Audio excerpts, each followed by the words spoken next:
Bonjour tout le monde! Avouez, vous y étiez nombreux à l'avoir attendu. Ah, tu sais, tes absences, on commence à s'y faire. Ah non, je parlais pas de cette vidéo. Tout le monde s'en fout.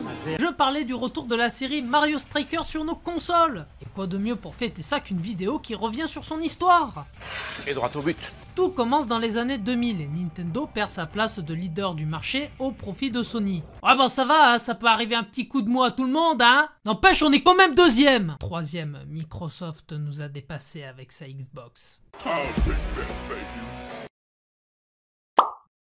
Le malaise. Le choix est donc pris pour relancer les ventes de sortir un nouveau jeu dérivé de la saga Mario sur le foot. Bon, en théorie, faire un jeu qui combine la saga du jeu vidéo la plus populaire du monde avec le sport le plus populaire du monde, C'est du génie. le tout est maintenant de trouver quelqu'un qui puisse faire que le mélange du tout tienne la route. Bah oui, il ne suffit pas de mélanger deux superbes ingrédients pour en faire un plat sublime. Ok, le magret de canard c'est super bon, ok, le chocolat c'est super bon, pour autant, je suis pas convaincu par le résultat que ça donnerait. Sauf si Etchebest s'y colle. Là, je demande à voir. Toi, t'as vraiment un problème avec la bouffe. Oui. Et après une longue phase de réflexion, Nintendo prend la sage décision de confier cet ambitieux projet à Next Level Games, un studio basé au Canada dont l'existence remonte à 2002 et qui à l'époque n'a sorti qu'un seul jeu. Sérieusement, je vais commencer par croire que Nintendo a vraiment un gros problème de choix sur les personnes à qui décerner des missions importantes. Bonjour mon garçon, alors quel âge as-tu? Il est 10 ans, pourquoi? Oh mais c'est parfait! Tu es maintenant prêt à parcourir le royaume pour vaincre le seigneur de guerre Ganondorf, ou bien encore arrêter les plans de la ville Team Rocket et... Quoi? Les Chinois dès 3 ans ils savent fabriquer des Nike. Je vois pas pourquoi à son âge il serait pas capable de sauver le monde. Raciste. Next Level Games se met donc au travail et sort en 2005 Mario Smash Football qui met en scène les personnages du royaume champignon dans un jeu de foot.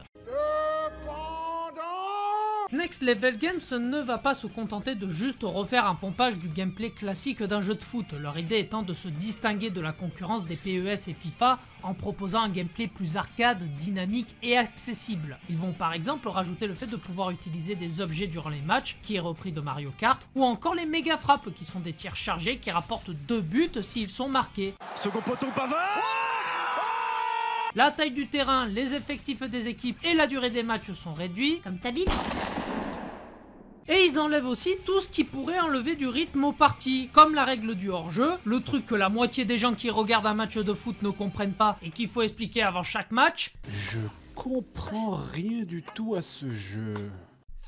Ça dégage. Ils vont aussi avoir l'idée de rajouter un mur autour du terrain pour empêcher les sorties de balles, comme quand tu as ce crétin de Melvin qui s'est cru pour Pavard ou dans un épisode d'Olivier et Tom, Inazuma Eleven, foot de rue ou Galactic Football, et décoche une frappe lointaine et envoie le ballon à Babelwed, tout ça pour après refuser d'aller la chercher. Ah, ça sent le vécu. Je te fais pas dire. Et en ce qui concerne les fautes, y en a pas. Pardon? Tout simplement parce qu'il n'y a pas d'arbitre durant les matchs, donc personne pour les siffler. Du coup, ça arrive à des scènes où tu peux plaquer les adversaires qui n'ont pas le ballon ou les envoyer se faire électrifier contre le mur. À 10 ans, un enfant a déjà abattu des milliers de gens dans les jeux vidéo. D'ailleurs, les plus intelligents d'entre vous, soit 2 personnes, calmez-vous, auront fait le lien avec les extraits du jeu que je vous ai donné et un autre sport. Le foot dans les quartiers nord de Marseille. Ouais, c'est pas faux. Mais en vrai, c'est le hockey sur glace. Alors non, ce n'est pas parce qu'ils sont canadiens qu'ils ont fait ce choix. Rappelez-vous que le studio est tout jeune et pour économiser du temps et de l'argent, ils ont tout simplement repris des mécaniques de leur premier jeu, à savoir, et c'est là où on va voir si vous avez suivi, NHL Hitz Pro, un jeu de sport basé sur le hockey. C'est pourquoi on se retrouve à jouer des personnages de Mario dans des parties de foot qui s'inspirent d'un gameplay d'un jeu de hockey. Et le pire, c'est que ça marche. C'est juste du génie. Ils avaient free, ils ont tout compris. À sa sortie, le jeu sera salué par la critique et par les joueurs de par sa prise en main rapide et d'autre part le parti pris d'avoir misé sur une ambiance un peu street et plus brutale, sans parler du travail fait sur le plan visuel et les animations qui donnent une réelle personnalité au perso. Surtout pour ceux encore peu exploités par Nintendo comme Daisy et Waluigi que beaucoup de joueurs apprécieront. Comme quoi, il est possible de faire de Waluigi un bon personnage dans un jeu de combat. Prends-en de la graine, Sakurai. Director of Smash Brothers. C'est très petit de ta part, Sakurai. Vraiment. très petit. En effet, malgré le succès critique, le jeu, sans pour autant être un échec, ne se vendra qu'à 1,6 million d'exemplaires. Mais force est de reconnaître que pour un premier titre, et surtout sur une console qui s'est très peu vendue, bah c'est pas si mal. A la suite de cela, une suite sera programmée pour une prochaine console de Nintendo qui fut cette fois un carton commercial, j'ai nommé la Wii. C'est toujours Next Level Games qui est aux commandes et sort en 2007 Mario Strikers The Charge Football. Et là où j'applaudis l'audace, c'est que pour cette suite, ils vont reprendre toutes les bonnes idées et les améliorer.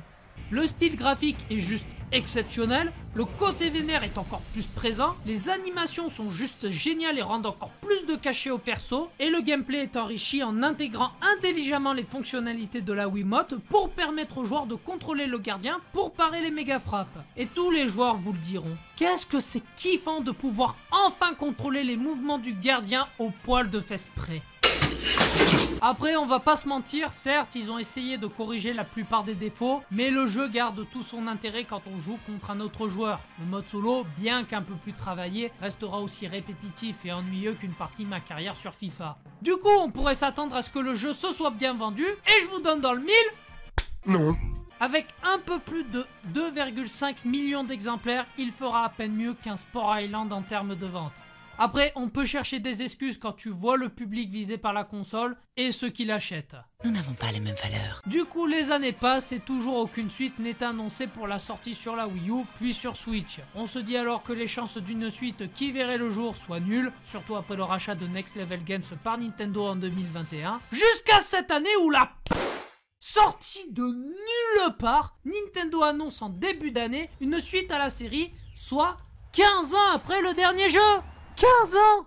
C'est plus de ce qui sépare le film Avatar de sa suite! Prison Break a eu le droit à plus de suites alors que personne ne l'avait demandé! À croire qu'ils ont attendu de ne plus avoir de jeux à reporter sur Switch avant de dépoussiérer le dossier histoire de sortir un truc juste avant l'été. Un peu comme toi avec cette vidéo. Ouais, c'est pas faux. Et cette suite, c'est Mario Strikers Battle League Football, toujours développé par Next Level Games et dont la sortie est prévue le 10 juin 2022. Merde! Et où tu vas, abruti? La vidéo n'est pas finie! Je vais chercher le jeu, j'avais oublié qu'on était vendredi! Bon ben, la suite dans la prochaine vidéo. Abonnez-vous.